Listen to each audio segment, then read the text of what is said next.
From the 1st to 3rd century AD, the region of Caledonia, of which would later become the modern-day country of Scotland, was filled with the mist of legends and mystery, in which no one exactly knew who lived beyond the walls of Hadrian.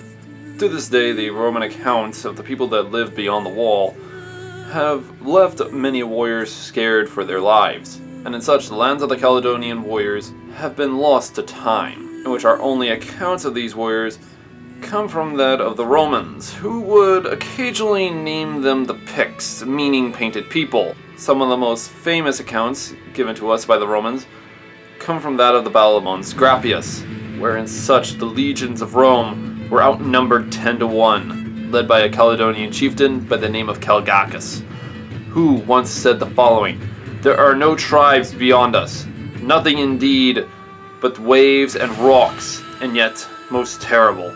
We are the last people on earth, we the last of the free." There are many historical beliefs that the fighting style and tactics of the Caledonians would later be used by that of the Picts and the Scots in the later centuries. To most Roman accounts, the warriors of these lands fought bare-chested or even outright naked on the battlefield. But let's prove them wrong, shall we? Clothing of the everyday Caledonian warrior was a mix of linen and wool, as this type of clothing would help keep the user warm in the harsh Scottish climate. These clothing were generally dyed in the material that matched the Scottish countryside. Either would be of plain style colors, or of that of a mix of checkered and striped clothing. There are also accounts of an added layer of tunics, possibly because of the weather in the Scottish Highlands. Most of these outer layer tunics were of that of a wool design, and some historical written accounts even state that the majority of them were of a golden coloration of that of the sun.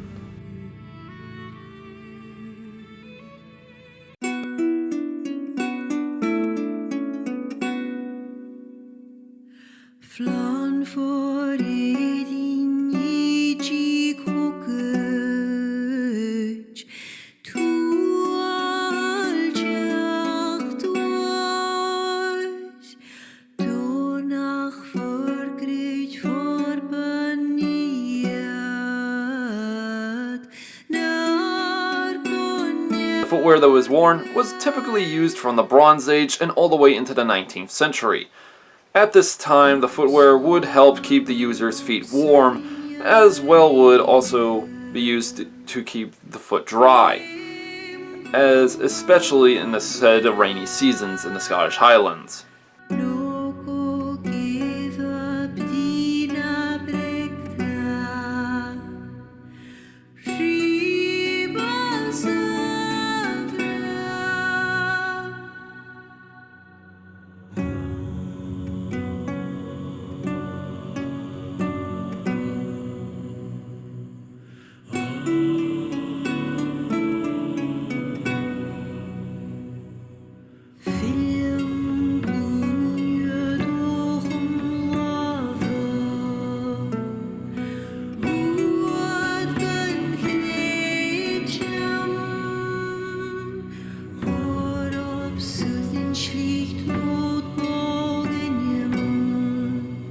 There are accounts of wool tunics that would be worn to occasionally provide an extra layer of protection, especially from the blows and impacts of an opponent.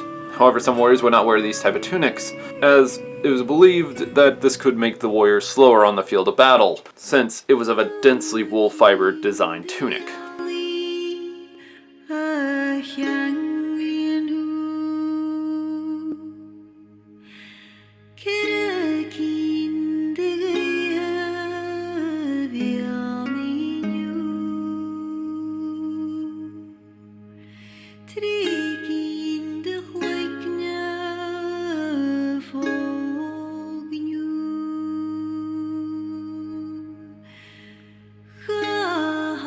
Shirts of mail were extremely rare in the lands of Caledonia. In fact, there are accounts that the majority of those that lived in the southern lands of Caledonia had such armor, but those that lived in the far north possibly could not actually acquire such armor, possibly due to the quality of the iron or the lack of trade.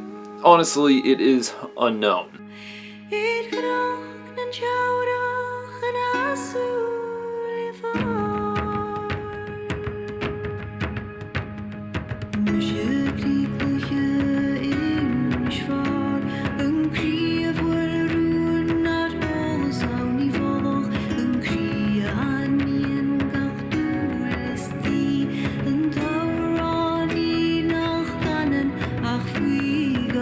Cloth belts would be worn in order to indicate of a friend from foe on the field of battle. These were most likely an early design of system in which was meant to tell a friend from foe on the field of battle, to tell apart from one person from one end of the country to the other end of the country, from one tribe to the other, and which would later evolve into a different style of system in later centuries. The torque was a symbol of a free man, and in such, the wealthier the warrior, the larger or more decorated the said item was, as indicated from historical finds we have found today. The swords that were used in the lands of Caledonia were a majority of that of a smaller design. It is indicated that the further a warrior lived in the north, the most likely the sword would be shorter, while in the further southern regions the sword would be longer. And such these swords and sword belts would have the design copy of that of the Latin style culture. It is indicated though that those that could afford it would also actually have a bronze style hilt on the said sword. However, this was possibly only meant for the most wealthiest and noble of classes. Some warriors could actually wear two swords into battle, one long and one short. The Romans do give accounts of Caledonian warriors even using two swords at the same time, one in their sword hand and one in their shield hand. It is quite possible this is a style of fighting technique in the northern highlands of Caledonia, of which, in later centuries, we do have accounts of this during the time of the Kingdom of Scotland, during the Scottish Wars of Independence. Major examples that of which is seen is mainly with that of James Douglas, with his dual-wielding sword technique.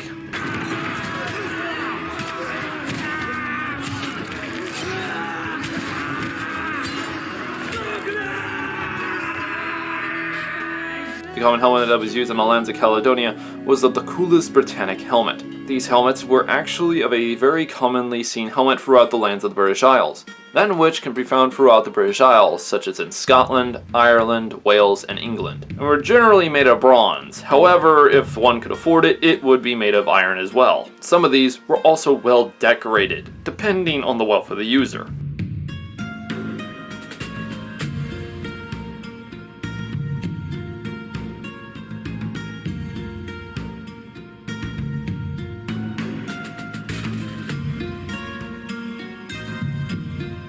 The Caledonian shields varied from user to user. As these shields had many designs and shapes, the Romans do give accounts of small scutum-like shields then in which were only reached from a man's thigh to his waist, while other accounts explain that of small, almost buckler-like shields, so much in which were described to have been that of being rounded. However, there are also accounts of them also being of a rectangular or square-shaped as well. Other accounts also varied from a larger round shield, possibly somewhere between that of a man's forearm to that of a man's full length of his arm. However, to keep this in mind, these larger shields was possibly more meant for that of cavalry units, while the warrior on foot were known to have had shields that were so light that they could knock a Roman pilum off course, just with the shield alone. It is most likely that these type of shields were either of that of a round, rectangular, or square-shaped, and possibly had the same dimensions of that of the later Scottish targ shields, being that of somewhere between of a certain diameter and length.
There are accounts of javelins that were being thrown upon the Roman legions from the 1st to 3rd century, and such though these javelins were probably more along the line of a light style design, as the Romans do give an account of describing that the spearheads bounced off their shields in the first impact. The Caledonians would use a varied forms of spears, depending on the user, as some were actually meant to be more of that of a tapered thrust to penetrate through someone's armor, while other designs were more meant to be cutting and slashing designs. However, there were few accounts of Caledonian spears with a ball-shaped weight on the butt of the spear, possibly used for a counterweight, but some Roman accounts state of it being used like that of a blunt impact weapon, such as that of a mace. And in fact, these can actually be seen on several artwork throughout the Scottish countryside. And such, this is probably one of the most horrifying type of weapons that was actually why the Romans feared the Caledonian. However, probably not every warrior used these, possibly because it made the spear too heavy for a Caledonian style of fighting. The Romans don't give many accounts of the bows and slings that were used against them during the wars in Caledonia. However, from historical written accounts, we do know and understand that the bow and the sling were possibly as a code of honor in which could be seen throughout the region of Europe, in which it was highly seen as a cowardly weapon to fight with or to die with. The Romans do give accounts, though, of the lorica scimitarta and the lorica hamata being punctured or even crushed even for projectiles shot and flung from these weapons, as Roman accounts state of a rock that was thrown into the fort from a good distance of a hill away, and it was as big as a man's hand and crushed a man's chest through his armor. Another account states of that of the night assault, and a human head was actually flung over the Hadrian's wall, from where was unknown.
buainaranich, amiskis milemhim, buainaranich dönan. Kulanto mein Brianto mein Kulanto mein Vojoch Kulanto mein Brianto mein Hülalana monar Amiskis milum him Uainaranich Amiskis milum him Uainaranich dönan Spoch nach Romila terist Shinne wie ich jolver Rachin lat gekul na krunje var tunje sjolag Amiskis milum him Uainaranich Amiskis milum him Uainaranich dönan Amiskis milum him Uainaranich Amiskis milum him Uainaranich dönan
Gwello gwyn wen bar na mua, gwello gwyn wen bar. Gwello gwyn wen bar na mua, gwello gwyn wen bar. Tant dire au dire, tant dire à tant dire au dire, tant dire à tant.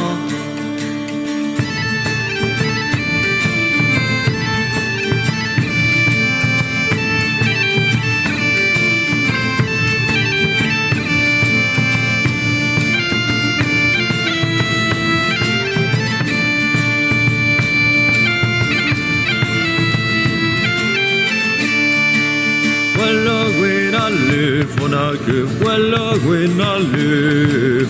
Gwello gwyn a luf on a guf, gwello gwyn a luf. Tant dire au dire, tant dire à tant dire au dire, tant dire à tant. Gwello gwyn a gal na gaval, gwello gwyn a gal.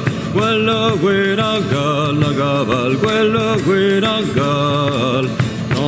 Tant dire au dire, tant dire à tant dire au dire, tant dire à tant. Galit ke vadel di pestel, galit ke vadel. Galit ke vadel di pestel, galit ke vadel. Tant dire au dire, tant dire à tant dire au dire, tant dire à tant. When did Breton a gallon, when did Breton. When did Breton a gallon, when did Breton. Tant dire au dire, tant dire à tant dire au dire, tant dire à tant.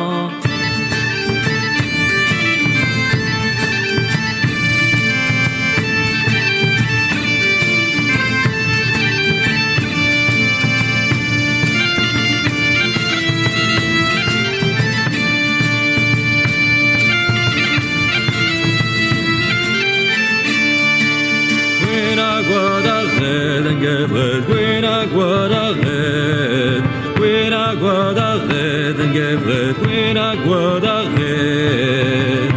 Tant dire au dire, tant dire à tant dire au dire, tant dire à tant. Gwyn a gwad ruz, gwyn a gwad ruz. Gwyn a gwad ruz, gwyn a gwad ruz. Tant dire au dire, tant dire à tant dire au dire, tant dire à tant. Gwadrez a gwen an a wen, gwadrez a gwen. Gwad a chal a wed a wared, gwad a chal a wed. Tant dire au dire, tant dire à tant dire au dire, tant dire à tant. Gwad a gwen e vis, a gwad vris, gwad a gwen e vis. Gwyn a gwad a fef ne ba ef, gwyn a gwad a fef. Tant dire au dire, tant dire à tant dire au dire, tant dire à tant.